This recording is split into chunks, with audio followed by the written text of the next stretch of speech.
Right பிள்ளைகள், நாங்கள் மாதிரி பேப்பர் 1 பகுதி 2 தமிழ் சார்ந்த வினாக்களை இதுவரை நாங்கள் பார்த்துட்டு வந்தோம். இதுக்கு ஆசிரியர் சிபாயா அந்த தொகுப்பை உங்களுக்கு வழங்கினா. கணித வினாக்களை நாம் தொடர்ந்து பார்த்துட்டு போவோம். அந்த வகையில் உங்களுக்கு தெரியும், தமிழ் பகுதிக்கு ஒவ்வொரு சரிக்கும் ஒவ்வொரு புள்ளிகள் வழங்கப்படுவதோடு கணித பகுதிக்கு ஒரு வினாவிற்கு 2 புள்ளிகள் வழங்கப்படும். கட்டமைப்பு வினாக்களுக்கு சரியாக 2 புள்ளியும், ஒரு வினா அது பிரிந்து போகிற நேரத்தில் ஒவ்வொரு வினாவிற்கும் ஒவ்வொரு புள்ளிகளாக மொத்தமாக முழு வினாவிற்கு 2 புள்ளிகள் வழங்கப்படும். அந்த வகையில் பிள்ளைகள், புலமை பரிசில் பரீட்சையில் வரக்கூடிய கணித பகுதி மிகவும் இலகுவான பகுதி. நாங்கள் 2ஆம் ஆண்டு 3ஆம் ஆண்டு 4ஆம் ஆண்டில் செய்யக்கூடிய கணித பகுதிகள் தான் இங்கே வருது. அப்போ மிகவும் இலகுவாக செஞ்சு கொள்ள முடியும்.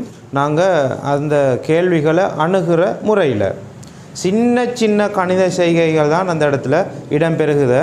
அந்த செய்கைகள் ஊடாக எங்களுக்கு சரியான விடைகளை எடுத்துக்கொண்டு கேள்விகளுக்குரிய விடைகளை எங்களுக்கு வழங்கலாம். ரைட், நாங்கள் பார்ப்போம் 16வது வினாவை.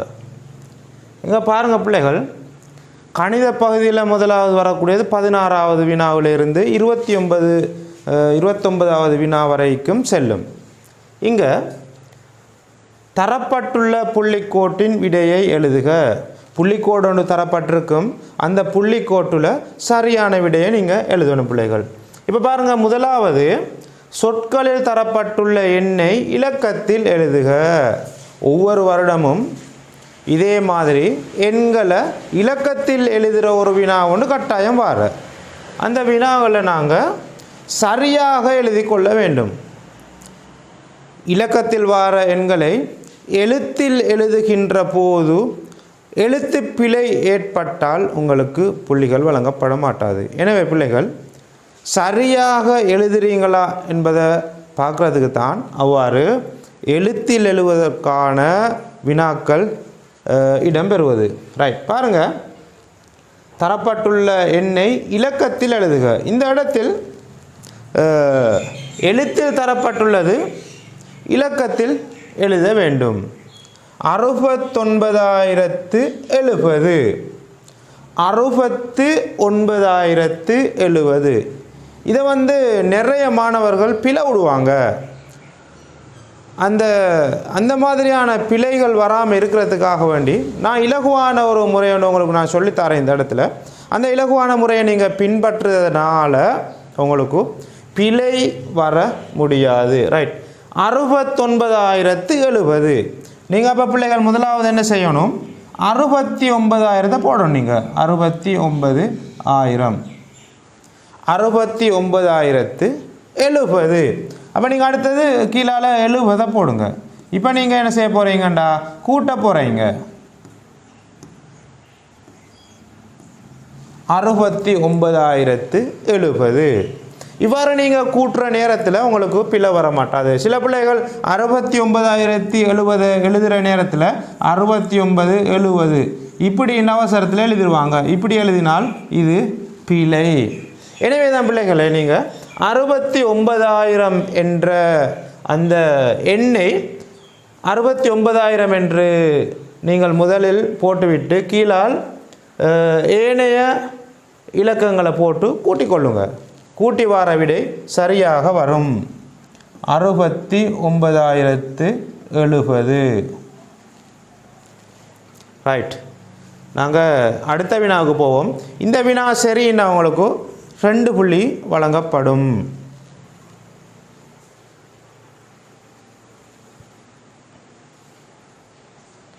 அடுத்த வினாவும் பிள்ளைகள் முழுமையான ஒரு வினா ஒன்று தரப்பட்டிருக்குது. இங்கே பார்ப்போம். தரப்பட்டுள்ள இலக்க அட்டைகள் 5ஐயும் பயன்படுத்தி ஆக்கக்கூடிய மிகப்பெரிய எண்ணை எழுதுக. ஆக்கக்கூடிய மிகப்பெரிய எண். இங்கே இலக்க அட்டைகள் தரப்பட்டுள்ளது. இந்த இலக்க அட்டைகளை பயன்படுத்தி நாங்கள் பெரிய எண்ணை உருவாக்கணும். உங்கள் எல்லாருக்கும் தெரியும், இலக்க அட்டைகள் வார நேரத்தில் நாங்கள் பெரிய எண்ணை எதிர்பார்க்குறோம் அல்லது சிறிய எண்ணை எதிர்பார்க்குறோம். இந்த இடத்துல மிக பெரிய எண்ணை எழுதுக. ரைட், பாருங்கள். அப்போ நாங்கள் என்ன செய்யணும்டா, முதலாவது பெரிய எண்ணை தேடணும். இந்த இடத்துல எது பெரிய எண்ணாக காணப்படுகிறது? 9, அதுக்கு பிறகு 7, அதுக்கு பிறகு 6, அதுக்கு பிறகு 0, 0. நாங்கள் பெரிய எண்ணிலிருந்து சிறிய எண் வரைக்கும் தொடராக எழுதி கொண்டு போனால் இந்த அட்டைகளை பயன்படுத்தி பெரிய எண்களை எங்களுக்கு கண்டுபிடிக்க முடியும். ரைட், அடுத்த கேள்வி. இந்த கேள்வியும் சரியாக இருந்தால் எங்களுக்கு 2 புள்ளி கிடைக்கும். 18வது கேள்விக்கு வருவோம். நாங்கள் உருவில் நிலற்றப்படாத பகுதியை தசம எண்ணில் தருக. வாசிக்கிற நேரம் பிள்ளைகள் கவனமாக வாசிக்கணும். நிலற்றப்படாத, இங்கே நிலற்றப்பட்டிருக்குது 3 கட்டங்கள்.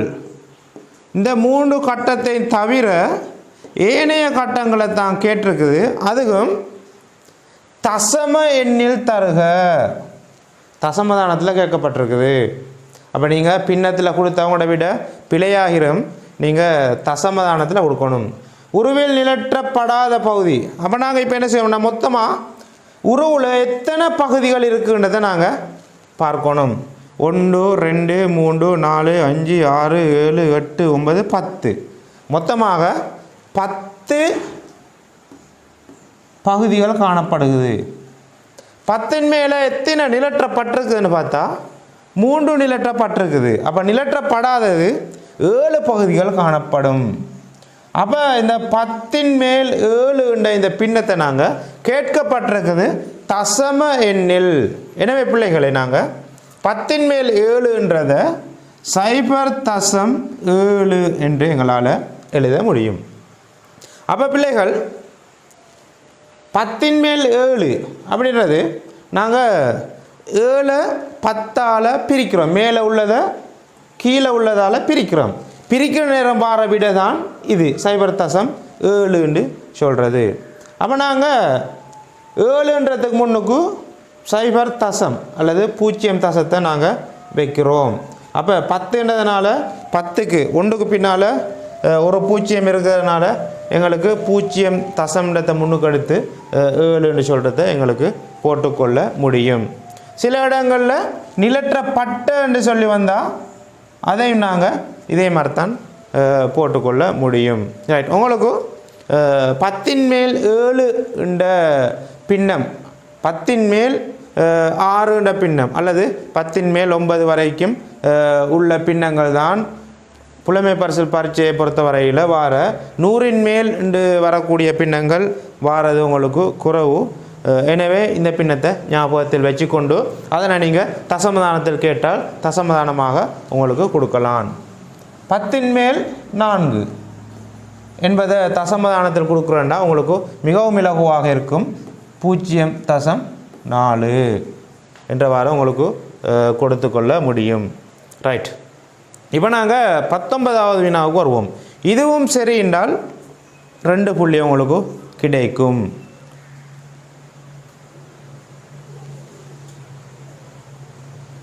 பத்தொன்பதாவது வினாவை பொறுத்த வரைகிற இது ஒரு காலத்தை குறிக்கிற வினாவாக இருக்குது. முற்பகல் 1:35 24 மணித்தியால கடிகார நேரத்தில் எழுதுக. முற்பகல் 1:35 இதை நாங்கள் 24 மணித்தியால கடிகாரத்தில் எழுதணும். எழுதின எங்களுக்கு 2 புள்ளி கிடைக்கும். சரிண்டா பாருங்கள், மிகவும் இலகுவான ஒரு வினா ஒன்று 24 மணித்தியால கடிகாரத்தில் மாற்றணும்.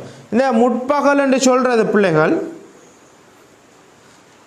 பகலைக்கு முன்னுக்குள்ள பகுதி. இரவு நள்ளிரவு தாண்டியதில் இருந்து காலை வேலையை அடைகிறோம். அதுக்கு பிறகு நாங்கள் பகல் வேலையை அடைகிறோம். பகல் 12 மணிக்கு முன்னே உள்ள பகுதி தான் இந்த முற்பகல். எனவே பிள்ளைகளே, முற்பகல் என்று பார்க்குற நேரத்தில் முற்பகல் 1:35 இது நாங்கள் சொல்லுவோம், நாங்கள் எல்லாரும் தூங்கின டைம் தான். இது இரவு 1:35 தான் இந்த நேரம் குறிக்குது. இதை நாங்கள் 24 மணித்தியால கடிகாரத்துக்கு மாத்திர நேரத்தில் நாங்கள் இதுக்கு முன்னே 2 புள்ளி வைக்கிறோம் நாங்கள். அதுக்கு பின்னாடியும் 2 இலக்கம் இருக்கணும், முன்னாடியும் 2 இலக்கம் இருக்கணும். பின்னாடி உள்ள 2 இலக்கத்தை நாங்கள் 35 அப்படியே போடுறோம். முன்னாடி உள்ள 1க்கு முன்னால் பூஜ்ஜியத்தை சேர்க்குறோம். நாங்கள் 1க்கு முன்னால் ஏதும் இலக்கங்கள் இல்லை, நாங்கள் பூஜ்ஜியத்தை சேர்க்குறோம். எனவே 0135 24 மணித்தியால கடிகாரத்தில் நாங்கள் இந்த நேரத்தை குறிப்பிட்டு இருக்கிறோம். எனவே பிள்ளைகளை இப்படி காலை நேரத்தில் வார நேரம் அதிகாலையை காட்டும். அப்போ நாங்கள் பூஜ்ஜியத்தை முன்னுக்கு எங்களால் போட இயலும். அதே மாதிரி காலை 9:25 என்று சொல்கிறத நாங்கள் 24 மணித்தியால கடிகாரத்துக்கு மாற்றினோம்டா நடுவில் ஒரு புள்ளி 2 புள்ளியை வச்சு போட்டு முன்னுக்கு பூஜ்ஜியத்தை சேர்த்தமாண்டா சரி. எங்களுக்கு 10க்கு முன்னதாக 1லேருந்து 10 வரைக்கும் 1லேருந்து 9 வரைக்கும் எங்களுக்கு ஒரு இலக்கம் தான் வருது. அப்போ முற்பகல் 1 மணியிலிருந்து முற்பகல் 9 மணி வரைக்கும் வரக்கூடிய நேரத்துக்கு நாங்கள் முன்னால் பூஜ்ஜியத்தை போடுவோம். அதே மாதிரி 9க்கு அடுத்ததாக 10:25 இப்படி நாங்கள் நேரத்தை கேட்டால் இதுக்கு செய்ய வேண்டிய வேலை 2 டொட்டை நடுவில் போடுறது தான் வேலை. இது 24 மணித்தியால கடிகார நேரத்தை குறிக்கும். சரிதானே? அதே மாதிரி பிற்பகல்னு போகிற நேரத்தில் தான் எங்களுக்கு 12 மணித்தியாலத்தை அதிகரித்து போக வேண்டி இருக்குது. ரைட். அப்போ நாங்கள் அடுத்த வினாவுக்குள்ளே போவோம்.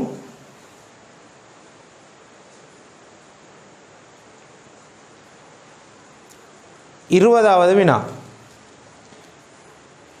தொழிற்சாலையில் 3 மாதங்களில் விற்பனை செய்யப்பட்ட செங்கற்களின் எண்ணிக்கை அட்டவணையில் தரப்பட்டுள்ளது. ஒரு தொழிற்சாலையில் 3 மாதங்களில் விற்கப்பட்ட செங்கற்களில் எண்ணிக்கை, செங்கற் தொழிற்சாலை உண்டு,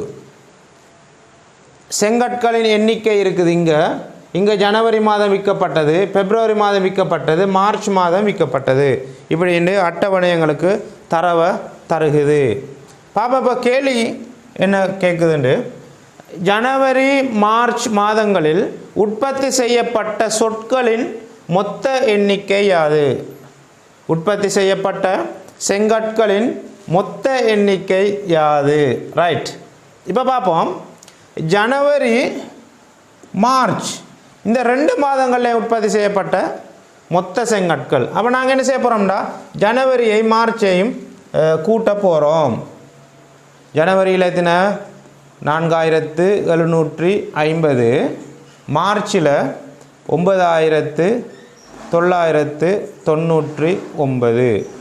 இப்போ நாங்கள் 2 மாதங்களில் விற்கப்பட்ட செங்கற்களின் எண்ணிக்கையை நாங்கள் இங்கே கூட்டுறோம். கூட்டுங்க. 0 கூட்டினால் 9, 5ஓட 9 கூட்டினால் 14க்கு 4 எழுதி 1 மிச்சம் முன்னுக்கு கொண்டு வரோம். 7 1 8, 8ஓட 9 கூட்டினா 17க்கு 7, 1 மிச்சம் 5, 5 9 14, 14749. அப்போ இந்த 2 மாதங்களும் உற்பத்தி செய்யப்பட்ட செங்கற்களின் எண்ணிக்கை 14749. இப்போ பிள்ளைகள் இது மிகவும் இலகுவான உண்டு. 4 எழுத்து கூட்டல் தான் இந்த இடத்துல இடம்பெற்று இருக்குது. குறிப்பாக நாங்கள் 4ஆம் ஆண்டில் இது மாதிரியான கூட்டல்களை நாங்கள் செஞ்சுருக்கிறோம். அப்போ 14749 என்ற விடையை நாங்கள் பெற்றுக்கொண்டோம்னா எங்களுக்கு இந்த இடத்துல 1 புள்ளிகள் கிடைக்க பெறும். ரைட். அடுத்தது, ஜனவரி மாதத்தினை விட பிப்ரவரி மாதம் எத்தனை செங்கற்கள் விற்பனை செய்யப்பட்டது? எனவே ஜனவரி மாதத்தை விட பிப்ரவரி மாதத்தில் எத்தனை செங்கற்கள் கூடுதலாக விற்கப்பட்டிருக்குது, இதான் கேள்வி. அப்போ நாங்கள் என்ன செய்ய போகிறோம்னா, கூடுதலாக உள்ள தொகையை மேலே போட்டு குறைவாக உள்ள தொகையை கீழே போட்டு கழிக்க போகிறோம். பாருங்கள் பிள்ளைகள், பிப்ரவரி மாதம் தான் கூடுதலாக இருக்குது, 9054. ஜனவரி மாதம் 4750. இப்போ நாங்கள் இதை கழிக்க போகிறோம். பிப்ரவரி மாதம் உற்பத்தி செய்யப்பட்ட செங்கற்களில் இருந்து ஜனவரி மாதத்தை கழிக்கிறோம். 4ல் 0 போனால் 4, 5ல் 5 போனால் 0, 0ல் 7 போக மாட்டாது. நாங்கள் 9ல் இருந்து கொண்டு வரோம். கொண்டு வந்தால் 10, 10ல் 7 போனால் 3, இவ்விடத்தில் இருக்குது இப்போ 8, 8ல் 4 போனால் 4. இப்போ பாருங்கள் பிள்ளைகள், ஜனவரி மாதத்தை விட பிப்ரவரி மாதம் எவ்வளவு கூடுதலாக செங்கற்கள் உற்பத்தி செய்யப்பட்ட என்ற விடைக்கு நாங்கள் வந்துட்டோம். 4304. எனவே பிள்ளைகளே, இந்த 2 விடையும் சரியின்றா தனங்களுக்கு இந்த முழு கேள்விக்கான 2 புள்ளியையும் பெற்றுக்கொள்ள முடியும். ஒரு கேள்வி மாத்திரம் சரியாக இருந்தால் 1 புள்ளிகள் மாத்திரம்தான் பெற்றுக்கொள்ளலாம். 2 கேள்வியும் சரியாக இருந்தால் 2 புள்ளிகளை எங்களால் பெற்றுக்கொள்ள முடியும்.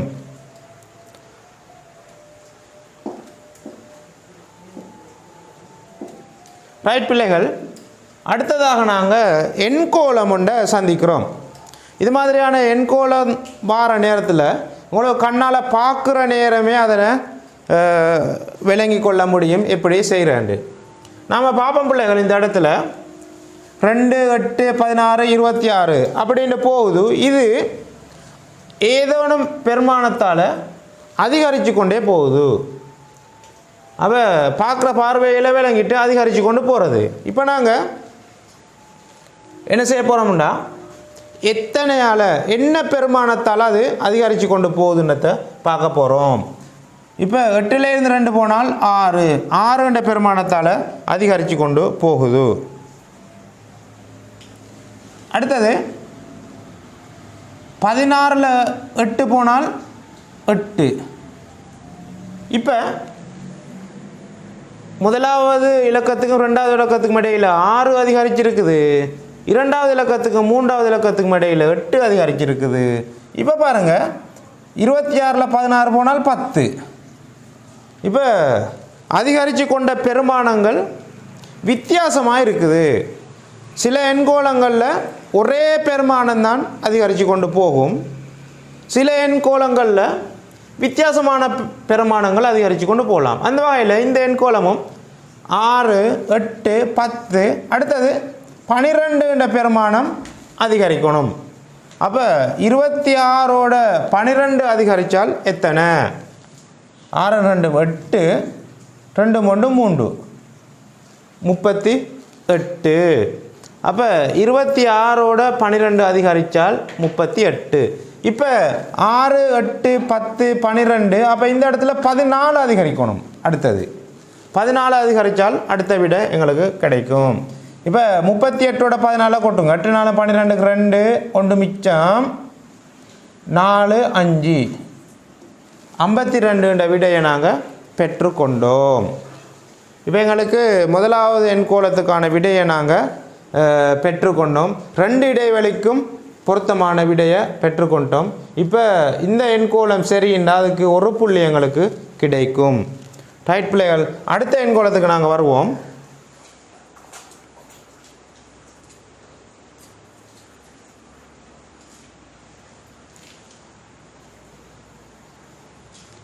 எண்பத்தொன்று, 90, 99, 108. இதுவும் ஏதேனும் பெருமானத்தால் அதிகரித்து கொண்டு தான் போகுது. அப்போ நாங்கள் எந்த பெருமானத்தால் அதிகரிக்குன்றதை நாங்கள் பார்ப்போம். 90ல் இருந்து 81 போனால் 9, 99ல் இருந்து 90 போனால் 9, 108ல் இருந்து 9 போனால் 99. எனவே பிள்ளைகளே, ஒவ்வொரு இடைவெளியிலும் 9, 9 என்ற பெருமானத்தால் அதிகரித்து கொண்டு போகுது. அப்போ அடுத்த பெருமானத்துக்கு நாங்கள் 9 அதிகரிக்கிறோம். இப்போ கூட்டுவோம். 8, 9, 17, 7, 1 மீதி 1, 1, 117 என்ற விடையை நாங்கள் பெற்றுக்கொண்டோம். அடுத்ததாக நாங்கள் அடுத்த இடைவெளிக்கு 9 சேர்த்து அடுத்த பெருமானத்தை காண்றோம். இப்போ கூட்டிக்கொள்ளுங்க. 7ஓட 9 கூட்டினா 16க்கு 6, 1 மீதி 2 1. இப்போ நாங்கள் 2 விடையையும் கண்டுபிடிச்சிட்டோம். எண்கோளத்தினுடைய 2 முதலாவது 117 கண்டுபிடிச்சிருக்கிறோம். இரண்டாவது இடைவெளியில் 126 கண்டுபிடிச்சிருக்கோம். இடை வித்தியாசங்களாக 9 நாங்கள் பெற்றுக்கொண்டு தான் இறுதி விடையை கணிப்பீடு செஞ்சோம். எனவே பிள்ளைகளை இதுக்கும் ஒரு புள்ளி கிடைக்கும். மொத்தமாக 21வது வினாவில் 2 எண்கோளமும் தொடர்ச்சியாக சரியாக இருந்தால் 2 புள்ளிகளை எங்களால் பெற்றுக்கொள்ள முடியும். ரைட், விளங்கிட்டா பிள்ளைகள்? அடுத்ததாக நாங்கள் 22வது வினாவுக்குள்ளே செல்வோம். தரப்பட்டிருக்கிற பகுதியில் சில பிரிவுகளாக பிரிக்கப்பட்டிருக்குது. அந்த உருவத்தை வச்சு கொண்டு ஒரு வினா கேட்கப்பட்டிருக்குது.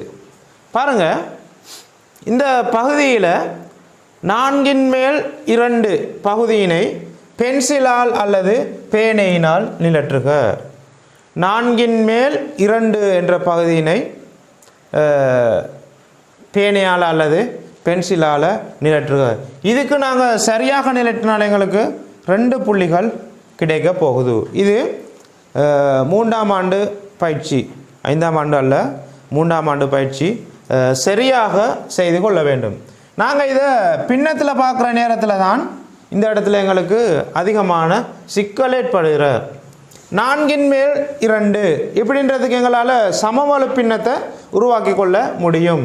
நீங்கள் எப்பவும் பாருங்கள் பிள்ளைகள், 4/2 என்ற பின்னம் உங்களுக்கு அடிக்கடி வார. இந்த பின்னத்தை நாங்கள் இன்னும் கொஞ்சம் சுருக்கலாம், இன்னும் கொஞ்சம் வெட்டி சிறுசாக்கலாம். சிறுசாக்கினா உங்களுக்கு எந்த அளவுன்றது விளங்கும். பாருங்கள் பிள்ளைகள், நாங்கள் இந்த 4 2ஆல் பிரிக்கிறோம், இந்த 2ஐயும் 2ஆல் பிரிக்கிறோம். இந்த 2 2ஆல் பிரித்தால் 1, இந்த 4 2ஆல் பிரித்தால் 2. இப்போ பாருங்கள் பிள்ளைகள், இப்போ உங்களுக்கு விடை வந்திருக்கும். 4/2 அரைவாசிக்கு சமன். அரைவாசி தான். நாங்கள் 4/2 சமவெளி பின்னங்களாக மாற்றினோம்னா 2/1 நாங்கள் விடையாக பெற்றுக்கொள்வோம். அப்போ இந்த 4/2 அரைவாசி தான். 4/2 அரைவாசி. அப்போ எங்களுக்கு இதில் ஏதேனும் ஒரு பகுதியை அரைவாசை எங்களுக்கு பென்சிலால் அல்லது பேனையால் நிறந்தீட்டி கொள்ளலாம். ஏதேனும் ஒரு பகுதியை நீங்கள் விரும்பினால் இப்படி ஒரு பகுதியை நிறந்தீட்டோம். மேலும் ஏதேனும் ஒரு பகுதி அரைவாசிக்கு நீங்கள் நிறம் தீட்டினால் சரியாக இருக்கும். உங்களால் 2 புள்ளியை இந்த வினாவுக்கும் பெற்றுக்கொள்ள முடியும்.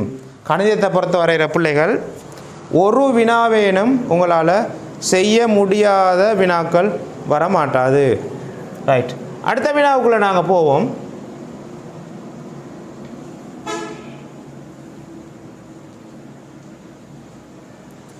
ஒரு நிறையில் 6 கதிரைகள் வைக்கப்பட்டுள்ளன. இவ்வாறான 117 நிறைகளில் வைக்கப்பட்டுள்ள கதிரைகளின் மொத்த எண்ணிக்கை யாது? இது 3ஆம் ஆண்டு வினா உண்டு. இந்த வினாவை நாங்கள் வாசித்து விளங்குறதுனூடாகத்தான் சரியான விடையை பெற்றுக்கொள்ளலாம். பாருங்கள் பிள்ளைகள், ஒரு நிறையில் 6 கதிரைகள், ஒரு வரிசையில் 6 கதிரைகள் வைக்கப்பட்டிருக்கு. அது மாதிரி 17 நிறைகளில் கதிரைகள் இருக்குது. அப்போ 6 கதிரைகள் போல் 117 நிறைகள் காணப்படுது. இப்போ நாங்கள் என்ன செய்ய போகிறோம்டா, விடையை கண்டுபிடிக்கிறதுக்கு 117 6ஆல் பெருக்க போகிறோம்.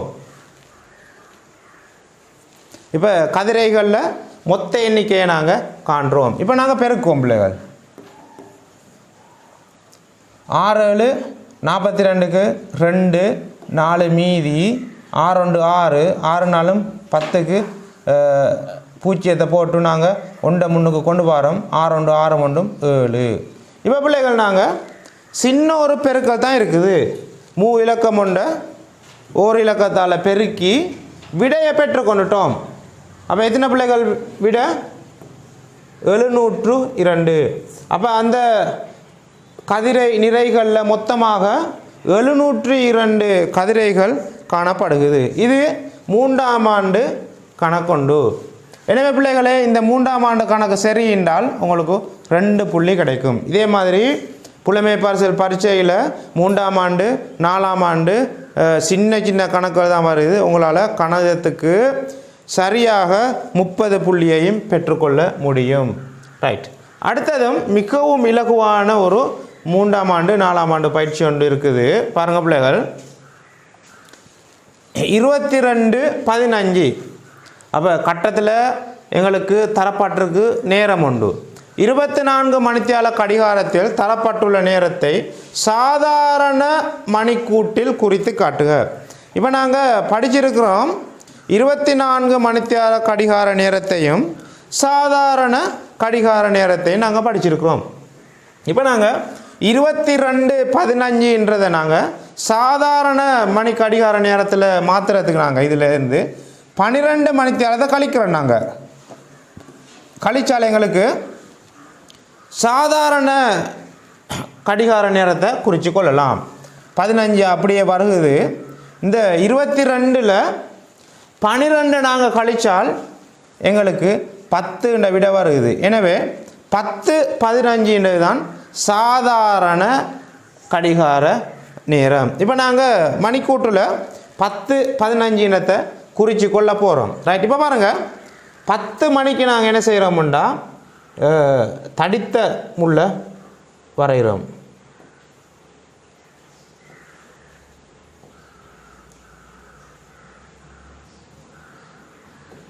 நிமிட முள் மெல்லியதாக இருக்கும், மணித்தியால முள் தடிப்பாக இருக்கும், கட்டையாக இருக்கும். எனவே இதேபோல் நாங்கள் வரைஞ்சு கொள்றதால எங்களுக்கு இந்த இடத்துலையும் 2 புள்ளிகளை பெற்றுக்கொள்ளலாம்.